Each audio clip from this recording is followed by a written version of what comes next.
मेरे बच्चे जब रात को दूध मांगते तो मेरी बीवी फीडर में पानी डालकर दे देती और वो चुप करके पी लेते। मुझे ये लगता था कि उसने दूध दे दिया है, जबकि मेरी अम्मा ने सारी चीज़ों को ताला लगा कर रखा होता और सारे पैसे मैं अम्मा को ही देता था, क्योंकि वो कहती थी मैं ही घर चला रही हूँ। एक दिन मैं काम से वापस आ रहा था कि मेरी नज़र कचरे के ढेर पर पड़ी, जहाँ से मेरा बेटा ब्रेड के टुकड़े उठा रहा था। मुझे देखकर बोला, मामा को भूख लगी है। तो मेरा दिमाग घूम गया और उसे लेकर मैं घर पहुंचा तो सामने, मामा भूख लगी है, फीडर दे दो ना। मेरे छोटे बेटे ने नींद से उठकर अचानक फीडर मांगा तो मेरी बीवी ने घबरा कर मेरी जानिब देखा और कहने लगी, हाँ हाँ देती हूँ, तुम लेट जाओ बेटा। बेटा मेरी तरफ देखने लगा तो मैंने उसे अपने पास बुला लिया और कहा, यहीं पर फीडर लाकर दे दो, मैं खुद इसे पिला देता हूँ। मैंने बेटे को उठाकर अपनी गोद में लटा लिया। वो मेरे साथ मस्ती करने लगा। मेरा बेटा 2.5 साल का था, मगर नहायत ही चालाक, अपनी उम्र के बच्चों से कई गुना ज़्यादा समझदार और होशियार था। वो मेरे साथ खेलने लगा तो मेरी बीवी भी बराबर में आकर लेट गई। फीडर उसने खिड़की के पास रख दिया। खेलते खेलते उसने फीडर मांगा तो वो कहने लगी, चलो पहले जाकर अपनी जगह पर लेट जाओ, फिर फीडर पी लेना। वो मुंह बनाता हुआ मेरी गोद से निकला और अपनी जगह पर जाकर लेट गया और फीडर पीने लगा। मैंने कहा, मुझे पकड़ा देती, मैं फीडर पिला देता। इसका मेरे पास बैठने का कितना दिल था, मगर तुमने उसे दूर भेज दिया। मेरी बात सुनकर वो मुस्कुरा पड़ी और बोली, इतनी लंबी जुबान है इसकी, हर बात के इसके पास पहले से जवाब मौजूद होता है, तो फीडर खुद क्यों नहीं पी सकता। मैं कहने लगा कि अच्छा, मेरी बीवी को अब जेलसी हो रही है, तो वो इस बात पर मुस्कुरा दी। अगले दिन मैं जल्दी काम पर गया, मगर जाने से पहले अपनी सारी तनख्वाह अपनी माँ के हाथ में रख दी। अम्मा जान, ये लीजिए पैसे, घर के तमाम खर्च की जिम्मेदारी आपकी है, आप देख लीजिएगा और निम्रा को जिस चीज़ की भी ज़रूरत हो वो भी उसको दे दीजिएगा। निम्रा, तुम्हें जो भी चाहिए अम्मा को बता देना। मैंने अम्मा और अपनी बीवी दोनों को मुखातिब किया और काम के लिए निकल पड़ा। मगर जाने से पहले मैंने निम्रा के चेहरे पर छाई हुई मायूसी देख ली। निम्रा बड़ी साबी शाकिर औरत थी, हमेशा मुस्कुराती और खुश रहती। हर दुख सुख में उसने मेरा साथ दिया, कभी किसी गम में मुझे अकेला नहीं छोड़ा। घर के जितने भी मसाइल वो मुझे हमेशा अच्छा मशवरा देती थी। उसके चेहरे पर मैंने आज तक मायूसी नहीं देखी थी। अब उस वक्त उसके चेहरे पर छाई हुई मायूसी मुझे बहुत बुरी तरह से डिस्टर्ब कर रही थी। काम में दिल नहीं लग रहा था, न जाने ऐसा क्या हो गया था कि अचानक उसकी खूबसूरत मुस्कान गम में बदल गई। मैंने सोचा, आज काम से जल्दी घर वापस आ जाऊंगा और अपनी बीवी का दिल बहलाऊंगा, उसे कहीं बाहर घुमाने फिराने के लिए ले जाऊंगा। बहुत अरसा हुआ तो उसे बाहर नहीं लेकर गया। शायद उसने यही सोच रखा हो कि मैं इस दफ़ा उसे बाहर ज़रूर लेकर जाऊंगा। मगर अम्मा को सारी तनख्वाह पकड़ाते देखकर वो समझ गई कि अब मेरे पास पैसे नहीं है। हालांकि मेरे पास कुछ पैसे थे जो मुझे बोनस के तौर पर मिले थे। मैंने सोच रखा था कि उन्हीं पैसों से निम्रा को शॉपिंग कराऊंगा। अच्छा, मैं घर आया तो अम्मा मौजूद नहीं थी, जबकि निम्रा घर के कामों में मगन थी। उसने वॉशिंग मशीन लगा रखी थी, उधर कपड़े धो रही थी। मुझे देखते उसके चेहरे पर खुशगवार हैरत और मुस्कुराहट आई। मैंने कहा कि जल्दी से अपने काम निपटा लो, फिर तैयार हो जाओ। आज मैं तुम्हें शॉपिंग पर लेकर जाऊंगा और खाना भी हम बाहर ही खाएंगे, खाना बनाने की कोई ज़रूरत नहीं है। मेरी दरिया दिली देखकर निम्रा भी खुश हो गई और जल्दी जल्दी घर के काम निपटाने लगी। मुझे भूख महसूस हो रही थी। मैंने निम्रा से कहा कि मुझे खाने के लिए कुछ ला दो, या फ्रिज में फ्रूट होंगे तो जूस बना दो। मेरी बात सुनकर निम्रा घबरा गई और कहने लगी, अच्छा अच्छा बना देती हूँ, ये थोड़े से कपड़े धो लूँ। मैंने हाँ में सर हिला दी और चारपाई पर लेट गया। निम्रा ने मेरे सामने सारे कपड़े धो लिए, मगर अभी तक जूस बनाकर नहीं लाई थी।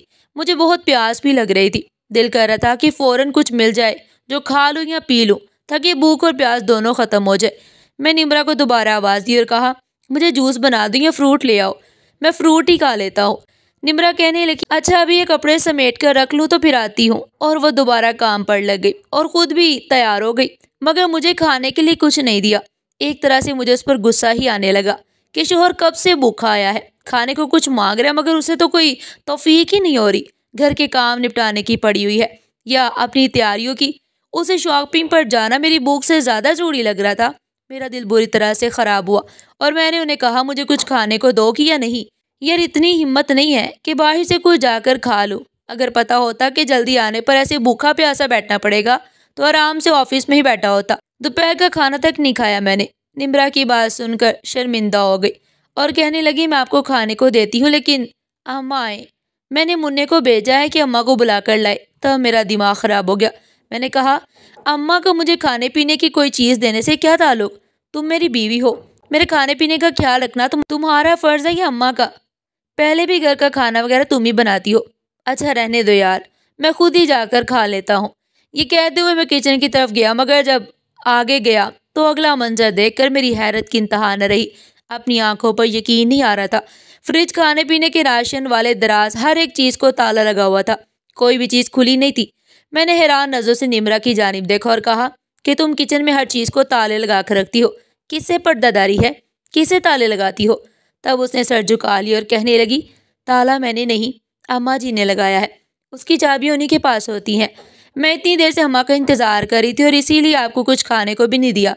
लेकिन अम्मा किचन को ताला क्यों लगाती हैं? मेरी सोच उसी पर अटकी। मुझे नहीं पता क्यों लगाती हैं। अम्मा आएंगी तो आप उनसे खुद पूछ लीजिएगा। निम्रा ये कहते हुए किचन से चली गई। इस दफ़ा उसका लहजा थोड़ा तल्ख भी था और ज़िंदगी में पहली दफ़ा ऐसा हुआ था कि उसने मुझसे इस तरह तल्ख लहजे में बात की, वरना तो वो हमेशा बहुत प्यार से बात करती थी, जैसे कानों में रस घोल रही हो। मैंने अम्मा से कहा कि आपने खाने पीने की चीज़ों को ताला लगा रखा है और बाहर भी कुछ नहीं छोड़ा। क्या मुझे बता सकती हैं कि आप किससे पर्दादारी करती हैं? खाने पीने की चीज़ें किससे छुपाई जाती हैं? घर में आपके, मेरे और निम्रा और बच्चों के अलावा होता ही कौन है? कोई मुलाजमा तो आती नहीं जो आप ये सोचकर ताले लगाती हैं कि कहीं मुलाजमा राशन चुरा कर न ले जाए।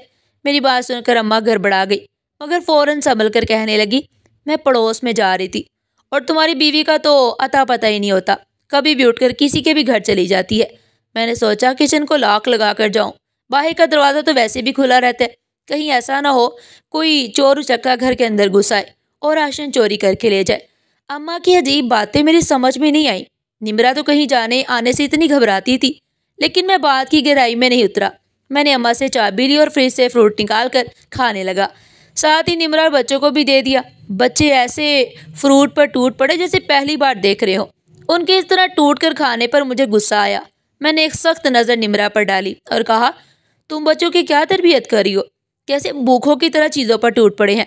अगर मैं किसी के घर होता तो मेरी क्या इज्जत रह जाती? ऐसे खा रहे हैं जैसे पहली दफ़ा फ्रूट देखा हो। प्लीज़ बच्चों की तरबियत पर थोड़ा ध्यान दो। निम्रा शर्मिंदा होकर सर झुकाकर बोली, आपको दोबारा शिकायत का मौका नहीं दूंगी, बच्चों को समझा दूंगी। दोपहर में मैं जल्दी घर आया, मगर मेरा मूड ख़राब था। दिल नहीं कर रहा था कि निम्रा को शॉपिंग पर ले जाऊं, मगर वादा कर चुका था। इनकार करता तो उसका दिल टूट जाता, इसलिए चुपचाप साथ ले गया। सारा वक्त अम्मा के किचन को ताला लगाने और बच्चों की भूखों की तरह खाने के बारे में सोचता रहा। जो कुछ जहन में आ रहा था वो अजीब था, मगर मैं रोक नहीं पा रहा था। रात को वापिस आए, निम्रा और बच्चे बहुत खुश थे। उनकी खुशी देखकर मेरा मूड भी बेहतर हो गया। अम्मा हमारा इंतज़ार कर रही थी, वो हमारे साथ नहीं गई। मैंने बाहर से लाया खाना उनके आगे रखा। उन्होंने आराम से खाना खाया और कहने लगी, बहुत थक गए होगे, जाकर आराम करो। और हाँ, फजूल खर्चियाँ कम कर दो, महंगाई का दौर है, कुछ बचा लो। आज बच्चे छोटे हैं, कल बड़े भी होंगे तो खर्चे भी बढ़ जाएंगे। सोच समझ कर खर्च किया करो। अब तुम्हारी नई नई शादी तो है नहीं, किस तरह बीवी के नखरे उठाते फिरो। निम्रा के सामने ही मुझे अच्छी खासी बातें सुना दी। मैं कमरे में आया तो निम्रा पहले ही बच्चों को सुला रही थी। छोटे ने फीडर मांगा तो निम्रा किचन में चली गई। बच्चे के रोने पर मैं उसे बुलाने गया तो देखा वो बर्तन धो रही थी। मैं दरवाजे में खड़ा उसे देखने लगा। वो मुझे ना देख सकी। उसने पानी से फीडर बनाया और जैसे ही पलटी मुझे देखकर चौंक गई। मैंने कहा, अभी आया हूँ, मुन्ना रो रहा था। वो कहने लगी, अच्छा चलते हैं। मैंने उसे नहीं बताया कि मैंने उसे फीडर में पानी भरते देख लिया है। मैं चुपचाप पीछे आ गया। उसे मुन्ने को चारपाई पर लटाया और फीडर दिया। मुन्ने ने फीडर पकड़ा और आराम से पीने लगा। मैं सब देख रहा था। फीडर में पानी था और वो ऐसे पी रहा था जैसे ये उसकी रोज़ की आदत हो। उसका मतलब था कि निम्रा रोज़ उसे पानी ही देती थी, दूध नहीं। चंद दिन पहले का मामला याद आया जब मुन्ना मेरे पास आने की जिद कर रहा था।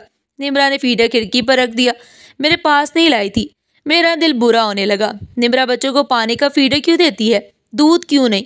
अगले दिन मैंने छुट्टी करने का सोचा। सारा दिन देखा मगर दूध वाला आया ही नहीं। डिब्बे के दूध की चाय बनी और रात को निम्रा ने फिर पानी के फीडर भी भर दिए और दोनों बच्चों ने चुपचाप पीकर सो गए। मुझे बहुत दुख हुआ। मैंने सोचा ज़रूर अम्मा ने दूध वाले को भी मना किया है, क्योंकि कुछ अर्सा पहले वो कह रही थी दूध में पानी ज़्यादा होता है। मैं अम्मा के लिए दिल में बुरा नहीं सोचना चाहता था, मगर सच मेरे सामने आ रहा था। अक्सर मैं जल्दी आ जाता तो अम्मा मजबूर होकर फ्रिज का लॉक खोल देती और थोड़ा सा राशन निकालती। मैंने नोट किया कि राशन वाली जगह और फ्रिज दोनों हमेशा ताले में बंद होते थे। निम्रा के पास किसी चीज़ का भी इख्तियार नहीं था। सब कुछ अम्मा ने अपने हाथ में ले रखा था। बच्चों के खाने पीने तक पर पाबंदी थी। ठीक है, कंजूसी अच्छी बात है, मगर बच्चों को भूखा रखकर क्या मिलता है? मुस्तकबिल के लिए पैसे बचाना अच्छी बात है, मगर हाल तबाह करना कहाँ की अक्लमंदी है। मैं अम्मा से कुछ कहने की हिम्मत नहीं कर पा रहा था, क्योंकि मेरा दिल अपनी माँ के खिलाफ जुबान नहीं खोल सकता था। बच्चों के लिए मैं शाम को खुद ही दूध लाने लगा और फ्रूट भी आहिस्ता आहिस्ता मैं घर की चीज़ें खुद संभालने लगा था। मगर एक दिन ऐसा वाक़या हुआ जिसने मेरी बर्दाश्त की सारी हदें तोड़ दी और मैं अम्मा पर चीख पड़ा। उस दिन मैं दफ्तर से जल्दी घर आ रहा था। रास्ते में खाली प्लॉट पड़ता था। वहाँ मेरी नज़र पड़ी तो मेरा दिल दक सा रह गया। मुझे लगा जैसे किसी ने मेरे कलेजे पर हाथ रख दिया हो। वहाँ मेरा बेटा गुड्डू कचरे के ढेर से ब्रेड के टुकड़े साफ करके निकाल रहा था। फिर उन्हें एक शॉपर में डालकर तेजी से घर की जानिब दौड़ पड़ा। मैंने उसका हाथ पकड़ लिया और गुस्से से कहा, ये तुम क्या कर रहे हो? क्यों कूड़ा छान रहे हो? उसमें से खाने पीने की चीज़ें निकाल रहे हो?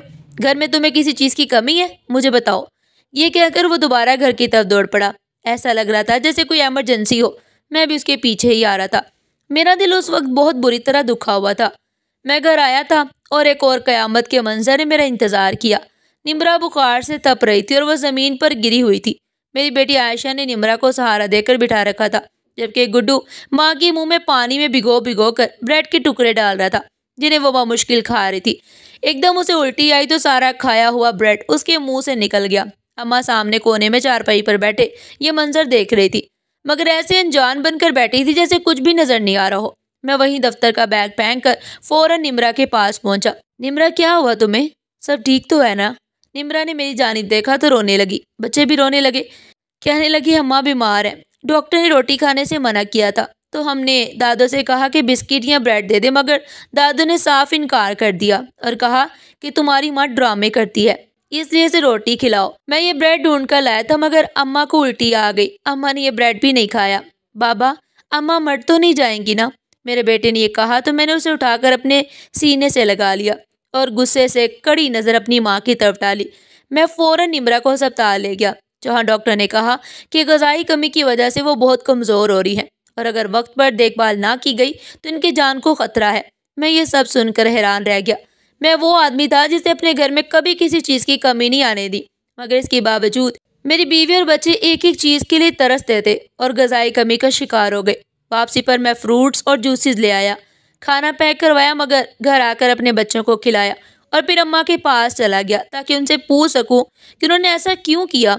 मैंने निम्रा की हालत के बारे में अम्मा को बता दिया तो उन्होंने इस बात को ज़्यादा संजीदा नहीं लिया। कहने लगी, इस औरत को वैसे भी ड्रामा करने की आदत पड़ गई है। मैंने एक एक रुपया इकट्ठा करके रखा है, मैं देखभाल कर खर्च करती हूँ। तुम देखना, एक दिन तुम्हारी कोई ना कोई चीज़ ज़रूर बनाऊंगी। मैंने कहा, अम्मा आज के बाद मैं आपको सिर्फ आपका खर्च दूंगा, घर का खर्च मैं खुद चलाऊंगा। निम्रा मुझे रास्ते में बता चुकी थी कि अम्मा उन्हें खाने के लिए कुछ भी नहीं देती, एक एक चीज़ के लिए तरसाती है, हद से ज़्यादा कंजूसी करती हैं। इसके बाद मैं अपने घर का सारा निज़ाम खुद चलाने लगा और आहिस्ता आहिस्ता हमारे सारे मसले मसाइल दूर होते चले गए। मेरी बीवी और बच्चे खुश रहने लगे। बच्चों की हालत बदल गई थी और अब अम्मा भी ठीक रहती थी, क्योंकि शायद उन्हें अपनी गलती का एहसास हो चुका था। नाज़रीन, आपको आज की ये कहानी कैसी लगी? कमेंट सेक्शन में अपनी कीमती राय का इजहार ज़रूर कीजिएगा और इस तरह की मज़ीद सबक-आमूज़ कहानियाँ सुनने के लिए हमारे चैनल ईडियो पिन पॉइंट को ज़रूर सब्सक्राइब करें। वीडियो पसंद आई हो तो वीडियो को लाइक करें, चैनल पर नए हैं तो चैनल को सब्सक्राइब कर लें और ज़्यादा से ज़्यादा इसको शेयर करें। फिर कल मिलते हैं एक नई कहानी के साथ। तब तक के लिए अल्लाह हाफिज़।